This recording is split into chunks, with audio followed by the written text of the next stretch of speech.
초록어린이재단에 매달 100만 원을 후원하게 되었습니다. 이 모든 게 구독자, 시청자 여러분 덕분입니다. 구독과 좋아요 감사합니다.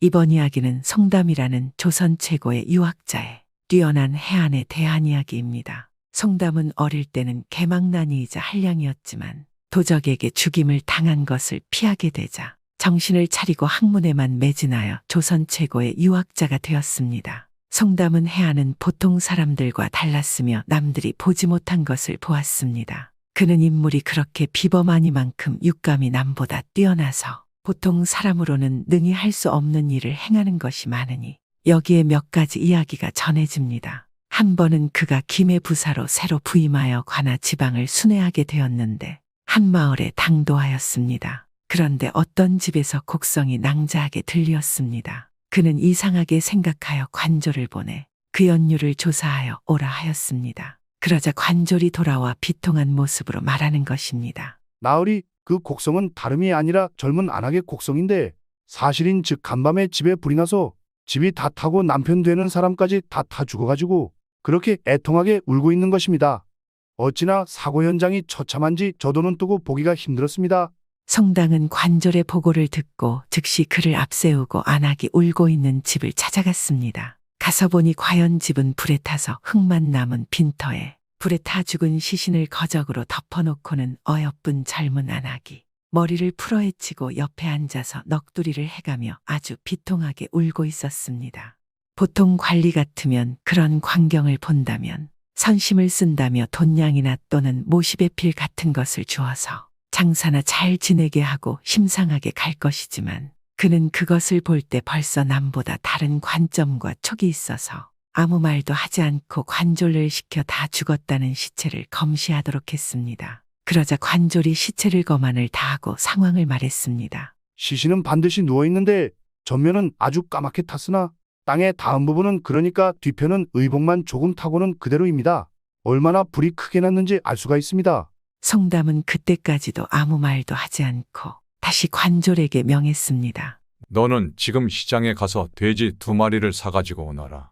병들거나 시름시름거리는 것 말고 튼튼하고 힘이 넘치는 것으로 말이다. 마을 사람들의 생각에는 송담이 부사이기 때문에 저 여인을 불쌍히 여겨서 돼지를 줘서 장사에 술안주감이나 하게 하려고 그런가 보네. 사람들은 뜻하지 않게 돼지고기를 먹을 것이라 생각했습니다. 그리고 관졸이 송담이 말한 튼튼한 돼지 2마리를 사왔습니다. 그것을 보고 송담이 말했습니다. 2마리 돼지 중에서 1마리는 죽여라. 그리고 살아있는 돼지와 함께 우리에 가두어 놓고 볏짚을 가지고 와서 불을 지펴라. 두돼지 위에다 집단을 잔뜩 덮은 다음에 거기에 불을 지르니 죽은 돼지는 물론 그대로 타고 산 돼지는 뜨거움에 몸부림을 치며 몸 여기저기 불이 붙고 난리도 그런 난리가 없었습니다. 시간이 지나고 송담은 두돼지를 보았습니다. 이미 죽어있는 돼지는 오직 윗부분만 타고 산 돼지는 발버둥치다 온몸이 다 타버린 것을 보고 관졸들에게 말했습니다. 내 범인을 알겠구나.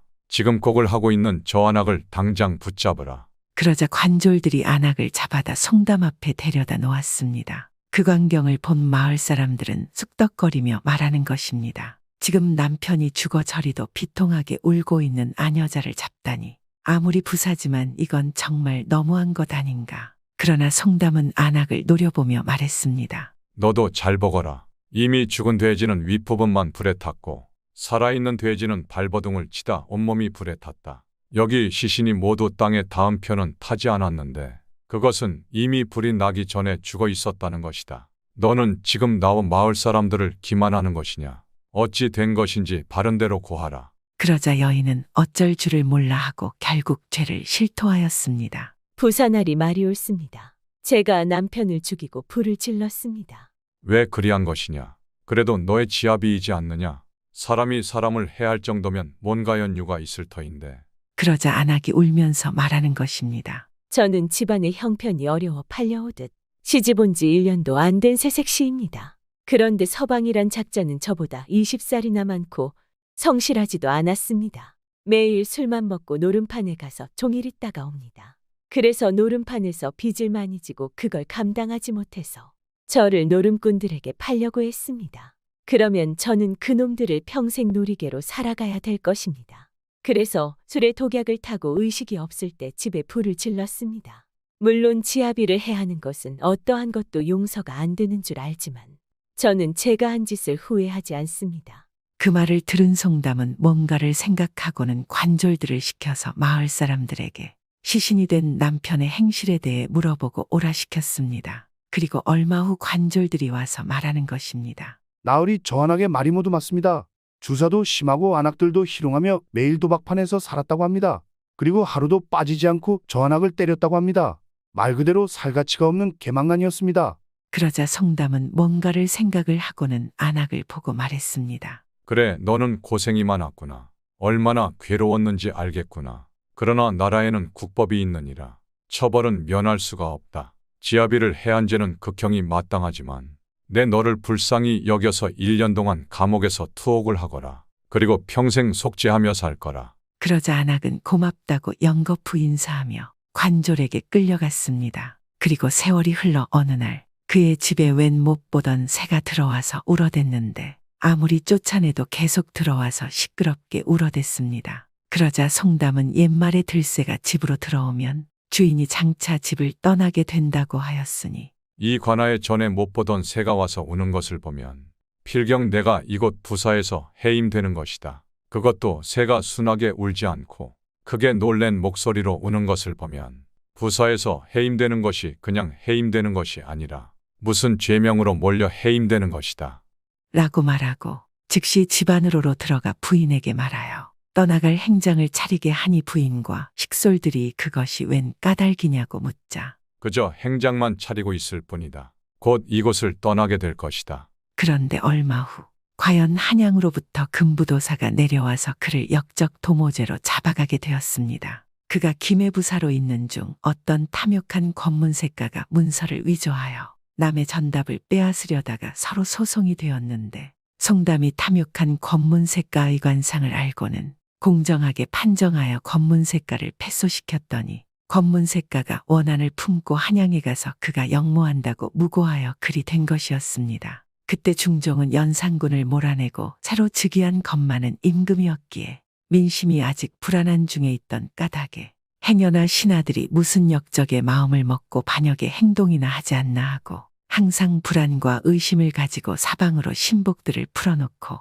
전국의 관리들의 행동을 살피던 중에 특히 연산군 시대부터 지방 관리로 유력한 사람들을 특별히 감시하던 차에 마침 김해 부사 송담이 반역 음모를 한다는 고변이 들리니 중종은 크게 놀라고 그를 어명으로 당장 잡아올려다 친히 국문을 하는데 어찌나 심하게 문초를 하던지 불과 얼마 안 가서 장대한 그의 골절이 다 부러졌습니다. 그러나 그는 원체 애매한 증거에 아무런 고문을 하여도 절대로 불복하고 되려 임금에게 물었습니다. 어떤 자가 이런 고변을 하였습니까? 문초를 당하더라도 어떤 연유며 누가 고했는지는 알아야 하지 않겠습니까? 어차피 무고죄로 여기서 생을 마감할 수도 있습니다. 평생 이 나라의 충심으로 살았습니다. 그 정도는 가르쳐 주실 수 있으시지 않습니까? 그러자 임금도 숨기지 않고 아무개가 그렇게 고변하였다고 하였습니다. 당연히 김해에서 문서를 위조해 가지고 남의 전답을 빼앗으려던 탐욕한 권문세가였습니다. 송담은 그제야 안심하고 전후 사실을 임금께 아뢰는 것입니다. 만일 사실대로 소인이 죄가 밝혀진다면 그때는 어떠한 형벌까지 달래받겠습니다. 그리고 다만 경주의 권문색가가 소인보다도 그자와 부정이 더 심할 터이오니 그놈을 불러다가 하문하신다면 소신이 무죄하는 것을 증명할 수 있을 터입니다. 전하 부디 통촉하여 주시옵소서. 그래서 임금이 다시 권문색가를 데려다 신문한 즉 과연 송담의 말과 부합함으로 중종도 그제야 그가 무고한 것을 알고 석방하는 동시에 권문세가는 도리어 무고죄로 어명을 받게 되었습니다. 송담은 그때부터 다시 벼슬의 뜻을 두지 않고 낙향했습니다. 여러 해 동안 애를 쓰며 나라 일을 하여도 위에서 알아주지 못하고 이런 역경만 당하니 차라리 고향으로 돌아가서 숨어 있는 것이 좋겠다. 그는 후에 다시 조정의 부름을 받아 형조 참판까지 하였으나 기묘사화가 일어나서 여러 관리들이 간신들에게 애매하게 몰려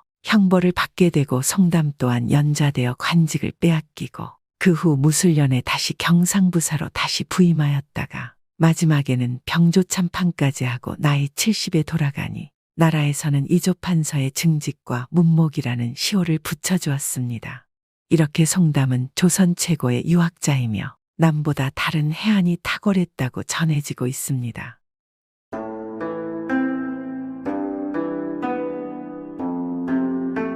늙은 부부가 칠복이라는 외동아들과 함께 살고 있었습니다.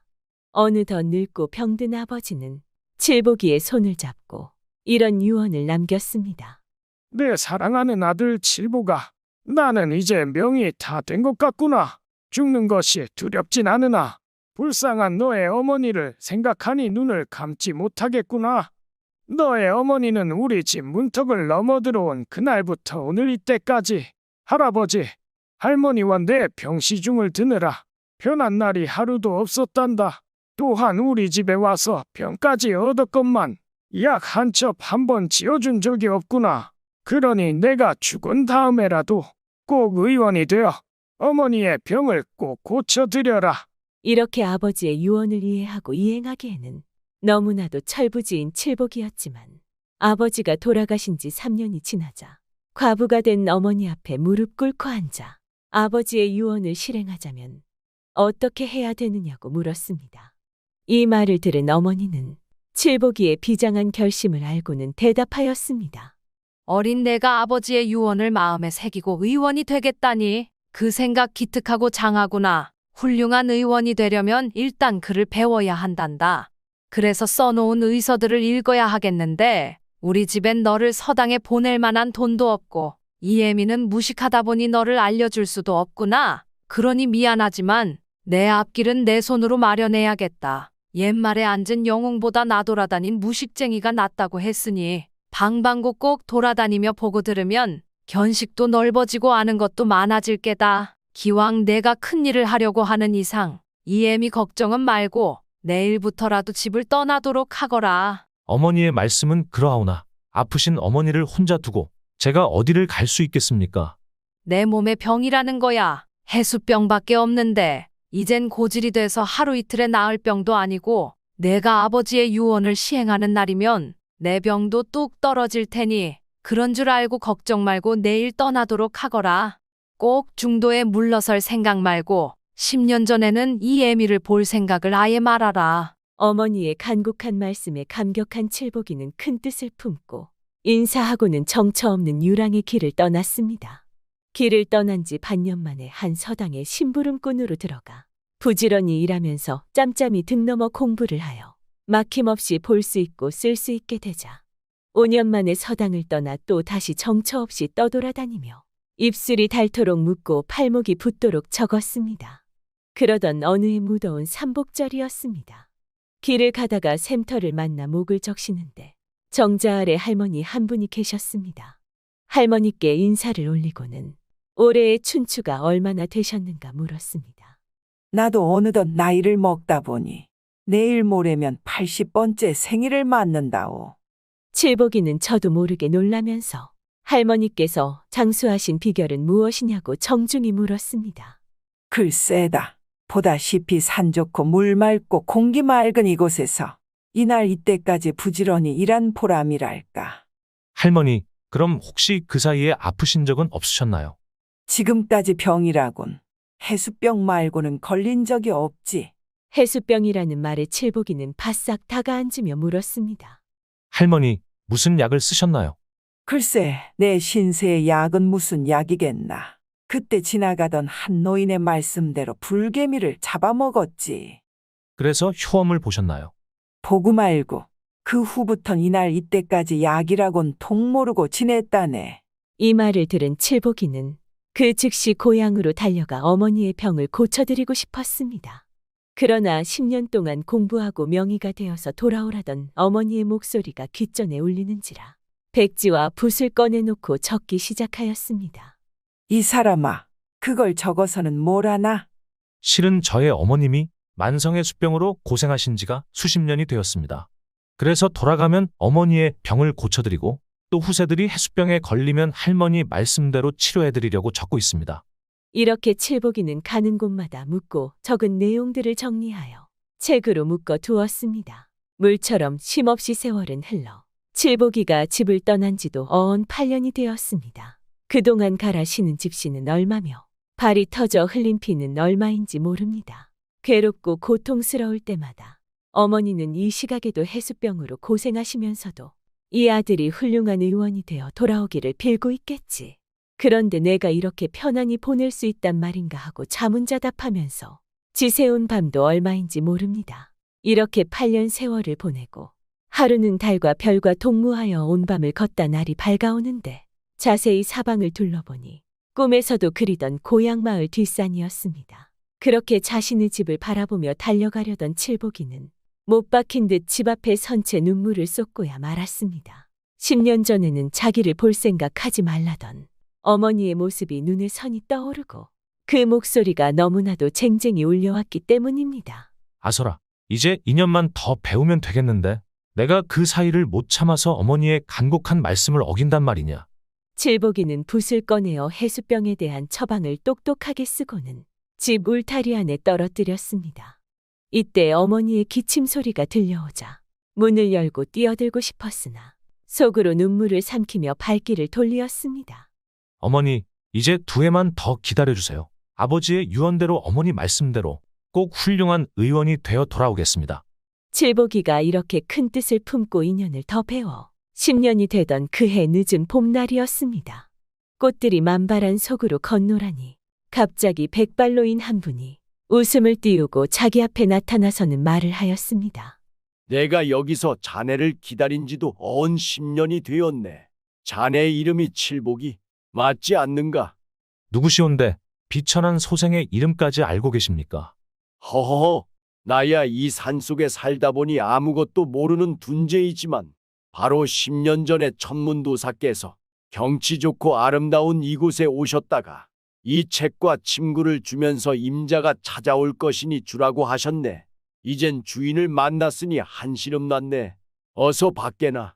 백발로인은 어리둥절에 서 있는 칠복이에게 전서와 침구를 넘겨주고는 천문도사께서는 이 책을 주면서 부디 천문을 누설하지 말 것이며 전설을 통달한 후에는 안다고 뽐내지 말라 하셨네. 그리고 자네가 아무리 전설을 가졌다 해도 천민들의 병을 고쳐주지 않는다면 전설은 쓸모가 없다고 하셨네. 그러니 이 말을 가슴에 새기고 명심해서 처사하도록 하게. 라고 하더니 말씀이 끝나자 갑자기 실안개 속으로 소리 없이 사라졌습니다. 칠복이는 꿈을 꾸지나 않았나 해서 눈을 비비고 다시 봐도 노인은 간 곳 없는데 자기 손에는 확실히 천서와 침구가 쥐어 있었습니다. 그제서야 아차, 그 노인님이 바로 천문도사였구나 하는 생각이 번개치듯 하는지라 도사님하고 목청껏 부르며 찾아보았으나 허사였습니다. 칠복이는 내가 눈을 편히 뜨고서도 천문도사를 몰라보았지만 후일 도사님의 말씀대로 처사해서 그 은혜에 보답하리라고 생각하며 천서를 읽고 읽었습니다. 읽을수록 힘이 나고 읽을수록 앞이 환해졌습니다. 이렇게 10년이 되어 어머니를 찾아간 칠복이는 우선 어머니의 해수병에 대하여 물었습니다. 그랬더니 어머니는 어느 날 우리 집 마당에 뜬금없이 약 처방이 있길래 그대로 했더니 죄다 나았다는 것이었습니다. 칠복이는 그 처방을 알려주신 할머니의 모습을 그리며 빙그레 웃었습니다. 그래, 10년 동안 누구한테서 뭘 배웠느냐? 훈장님께 글을 배웠고 백성들한테서 의술과 처방을 알았으며 천문도사께 천서와 침구를 얻었습니다. 훈장님한테서 글을 배웠으니 그 은공 잊지 말고 백성들한테서 의술을 배웠으니 앞으로 백성들의 병을 이 애미병으로 알고 치료해드려라. 그것만이 천문도사의 은혜에 보답하는 길이다. 이때부터 칠복이는 자기를 찾아오는 환자는 물론이요, 누가 앓는다는 소식만 들으면 야밤중이라도 찾아가 봐주고야 시름을 놓았습니다. 소문을 듣고 환자들이 떼를 지어 모여들었고 환자들이 모여들수록 칠복이는 눈코 뜰 새 없이 바빴지만 그럴수록 사는 보람을 느꼈습니다. 그러나 한 해 두 해 흘러가고 이름이 나고 생활이 펴지자 기와집을 덩실하게 지어놓고 꽃같은 꽃분이를 아내로 얻고 보니 환자들에 대한 정성이 나날이 못해갔습니다. 이런 일로 인하여 모자지간에 가끔 가다 언성이 높아갈 때도 있었습니다. 얘야, 요즘 너가 많이 변한 것 같구나. 어머니가 물으시면 칠복이는 시무룩 웃으며 어머니도 만물이 철따라 변하는데 나라고 변하지 않을 리가 있습니까 하고 스쳐 넘겼으나 자기도 모르게 빈손으로 찾아오는 환자들은 대충 봐주고 밤에 찾아오는 환자를 보면 먼저 이맛살을 찌푸리게 되고 양반들이 돌아갈 때면 쫓아가며 인사하게 됨을 느끼고 있었습니다. 그러다 보니 찾아오는 환자들은 차츰 줄어들기 시작하였습니다. 그러던 어느 날 밤, 방금 잠이 들었는데 선생님 계십니까 하고 누가 불렀습니다. 이 밤중에 자기를 찾아온 것은 급한 환자가 있기 때문이라는 것인데 칠복이는 두세 번이나 불러서야 자리에서 돌아 누우며 누구시오 하고 물었습니다. 저는 윗마을에 살고 있는 청년입니다. 아버님이 병환이 위급하여 선생님을 모셔가려고 달구지까지 가지고 왔습니다. 그 말을 듣고 이맛살을 찌푸리던 칠복이는 코를 번쩍 쳐들더니 문 밖에 대고 소리쳤습니다. 이 미련한 사람 봤나? 달구지까지 가지고 올 바에 아버지를 싣고 왔더라면 시간도 앞당기고 내가 병도 볼 수 있지 않겠나? 나도 몸이 아파 방금 약을 먹고 누워서 있는 중일세. 이렇게 그럴듯한 거짓말을 아무런 가책도 없이 척척 꾸며대었습니다.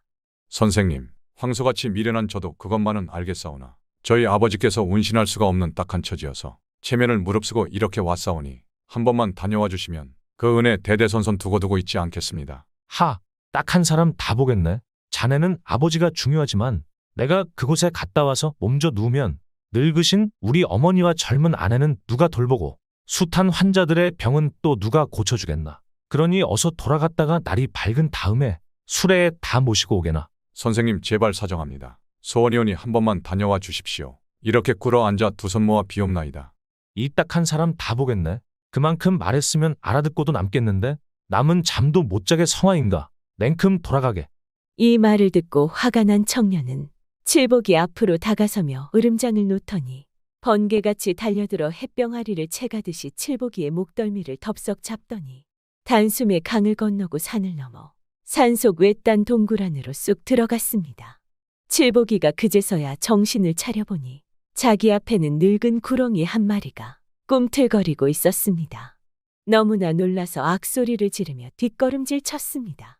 놀라지 마시오. 이는 우리 아버님이요. 아버지께서 이런 병에 걸리셨기에 모시고 가지를 못했소. 그러니 정신을 바싹 차리고 우리 아버지의 병을 고치도록 하시오. 병을 고치면 털끝 하나 안 다치고 집까지 모셔다 드리겠지만 태만하거나 모로쇠를 대고 고치지 못하는 날이면 이 산중에 귀신이 될 줄 아오. 닷새 동안에 고쳐야 하오. 칠복이는 얼굴에 흐르는 비지땀을 훔치며 사방을 둘러보니 동굴안 같은데 자기 양옆에도 앞에도 장사 같은 젊은이들이 서 있는 것이 없습니다. 영락없이 죽었다고 생각하니 천문도사께 미안한 생각이 났습니다. 실은 소인이 갑자기 오다 보니 천서와 침구를 집에다 두고 와서 어디 있는지 말만 하면 내가 가져오겠소. 저의 방베개 밑에 있습니다. 됐소. 내가 가져올 테니 그동안 담배나 태우시오. 칠복이가 담배 한 대도 못다 태웠는데 어느새 기척 소리가 나더니 천서와 침구를 눈앞에 가져다 놓았습니다. 집에 어머니와 아내에게 말씀드리고 왔으니 집 근심은 안 해도 돼요. 그 소리에 칠복이는 자기 귀를 의심했습니다. 불과 담배 한 대도 피우기 전에 갔다 온 것을 보면 집이 코앞에 있는 것인데 근방에 이런 곳은 처음 보고 또 이 사람들은 뭐라는 사람들인데 자기는 어찌하여 한 번도 본 일이 없을까? 그런데 이런 흉악한 자들에게도 저런 예절과 선량한 마음이 있단 말인가? 이렇게 생각하며 부지런히 천서를 뒤적이고 있는데 천서의 마지막 장에 약 처방이 있었습니다. 이 늙은이는 구렁이 허울을 쓴 병인데 혈육지간에는 사람으로 보이나 다른 사람들의 눈에는 구렁이로 보이는 것이었습니다. 어르신들, 천서에 쓰여 있기를 청도끼 1000개와 큰독 10개의 약수물을 가득 채우고 도끼를 달굴 수 있는 풍구를 10개 만들어야 고칠 수 있습니다. 고칠 수만 있다면 청도끼 1000개는 고사하고 10만 개라도 문제없어. 내가 가서 도끼를 구해올 테니 둘째 너는 큰독 10개를 얻어다 놓고 약수물을 길어다 채워라. 셋째는 돌을 깨다가 벽을 쌓고 통나무를 찍어다 풍구 10개를 만들어라. 이 말이 떨어지기 무섭게 불과 하룻밤 사이에 모든 준비가 끝났습니다. 그 모습을 지켜본 칠복이는 깜짝 놀라며 이 사람들은 일반 사람들이 아님을 알게 되었습니다. 칠복이가 청도끼를 불에 빨갛게 달군 다음 약수물 속에다 담그었다느니 물보라가 치고 김이 자욱하게 서리면서 집안을 뒤엎는데 자기는 마치 구름 타고 신선들 속에서 생활하는 느낌이었습니다. 옆에 서서 말없이 들여다보던 형제가 달려들어 하루 동안의 모든 일을 다 끝마쳤습니다. 칠복이는 10개의 물동 밑에 남은 물을 큰 함지에다 퍼담아 가지고 구렁이 옆에 갖다 놓고 꼬리부터 시작하여 바르기 시작하였습니다. 이틀 만에 꼬리에 비늘이 떨어지면서 발이 나오고 몸뚱이가 나왔습니다. 이를 본 청년은 칠복이 앞에 무릎을 꿇고는 말했습니다. 사정이 피치 못해 부득이 무례하게 대했으니 널리 용서해 주시오. 그리고 피곤하실 텐데 이제 좀 쉬십시오. 아닙니다. 전 괜찮습니다. 그러시다면 이왕지사 오신 김에 우리 집 창고나 보여드리겠습니다. 청년이 명령조로 말하고는 동의도 얻지 않고 앞서가는지라 칠복이는 어쩔 수 없이 따라갔습니다. 첫 창고에 들어서니 금은보화로 가득 찼는데 눈이 부셔서 볼 수가 없었습니다. 수고한 값으로 드릴 테니 마음대로 가져가십시오. 천만의 말씀입니다. 괜찮습니다. 그럼 두 번째 창고 나가서 봅시다. 두 번째 창고문을 여니 20여 명의 사람의 눈을 매달아맸는데 눈이 다 튀어나와 있었습니다. 이놈들은 의술은 좀 알기는 하나 배은망덕한 놈들이라 틀을 차리고 거만하기 짝없는 작자들이요. 눈은 어찌나 높은지 양반나리들밖에 모르더니 죽어서도 본성을 못 고치어 저렇게 눈이 삐져나왔어. 이렇게 말한 뒤 청년은 칠복이를 바라보고는 30번째인 빈 갈구리를 가리키며 말하였습니다. 이 30번째 빈 갈고리는 본래 선생님의 차례였어. 우리 아버지의 병을 못 고치면 눈을 떼어 매달려고 했는데 이제는 필요 없게 됐어. 그 소리에 칠복이는 초풍할 지경으로 놀라며 다리맥이 탁 풀리면서 두 다리가 후두루들 떨리어 폴싹 주저앉을 뻔하였습니다. 이때 둘째가 달려오더니 아버지께서 병이 다 나아 의원을 찾는다고 하였습니다. 두근거리는 가슴을 안고 노인 앞에 다가선 칠복이는 그만 눈물을 잘잘 쏟으며 한 번만 용서해달라고 빌었습니다. 그 노인은 다름 아닌 전서와 침구를 주면서 천민을 위해 정성을 다하라고 간곡히 부탁하던 그 할아버지 천문도사였기 때문입니다. 소생이 지은 죄가 태산 같사오나 한 번만 속죄할 기회를 주옵소서. 그러자 천문도사는 빙그레 웃으며 그래, 잘못을 알면서도 고치지 않는 것이 더욱 큰 죄악이니 일구이언할 필요 없다. 잘 가거라. 대답도 하기 전에 청년이 칠복이를 부축하여 일으켜주며 자, 어서 일어나시오. 선생님의 의술이 고명한 덕에 불효자식인 우리들은 효성을 보이게 되었으니 선생님을 모셔다 드리겠습니다. 제 등에 업히시오. 웬 황송한 말씀을 제 발로 걸어가겠습니다. 하하하, 천만리기를 어떻게 걸어가신다고 그럽니까? 사양 마시고 얼른 업히시오. 칠복이가 업히니 바람 소리가 귀천에서 앵앵하는데 눈 깜짝할 사이에 자기 집 마당에 와서 내렸습니다. 칠복이가 인사하려고 돌아다 보니 청년은 오간데 없었습니다. 그때부터 칠복이는 자만심과 허영심을 버리고 문 밖에서 발소리만 나도 버선발로 달려나가 환자들은 맞았습니다. 그리고는 어려운 사람에게 베풀며 어머니, 아내 꽃분이와 함께 행복하게 살았습니다.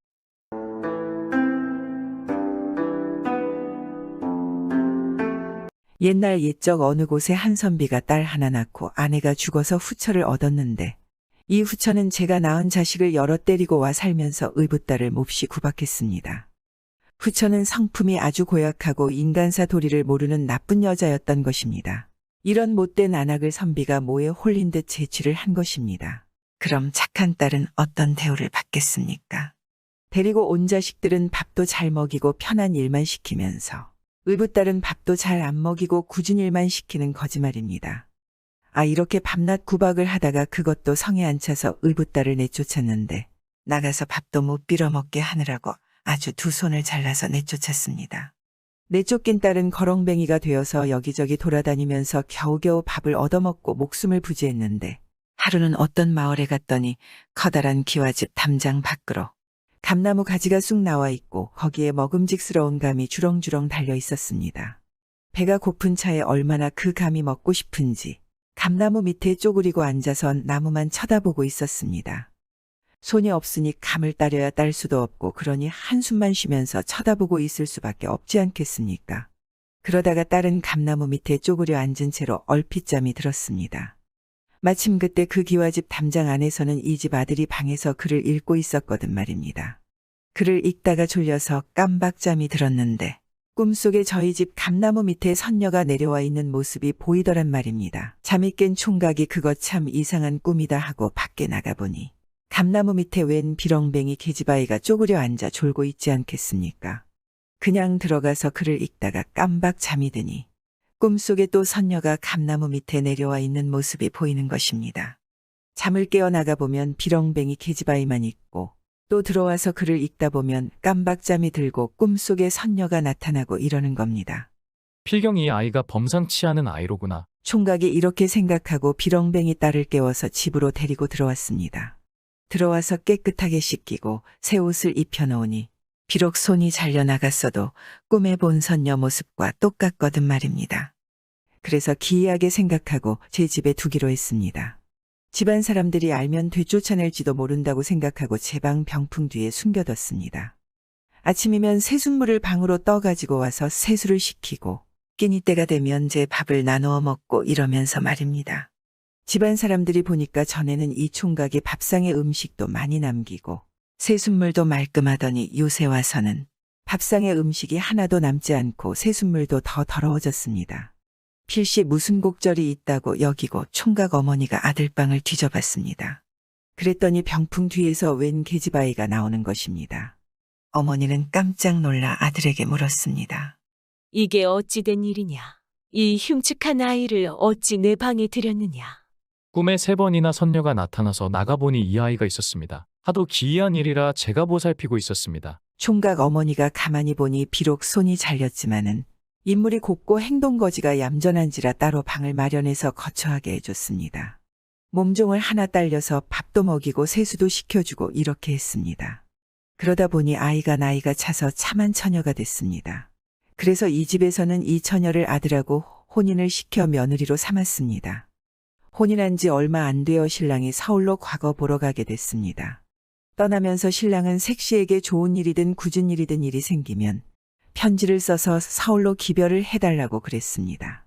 신랑이 과거 보러 떠난 지 얼마 안 되어 색시가 아들을 낳게 됐습니다. 색시는 이 소식을 얼른 남편에게 알리고 싶어 편지를 써서는 머슴을 시켜보냈습니다.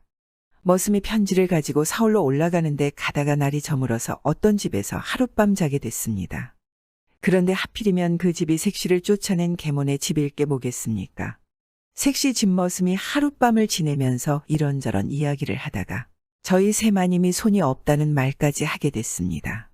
그 말을 듣고 계모는 필시 제가 손을 잘라 쫓아낸 의붓딸일 거라고 여기고 밤중에 몰래 머슴의 옷을 뒤져 편지를 꺼내봤습니다. 보니까 쫓겨난 의붓딸이 부잣집 외동아들의 아내가 되어가지고 떡두꺼비 같은 아들까지 낳았다는 말이거든 말입니다.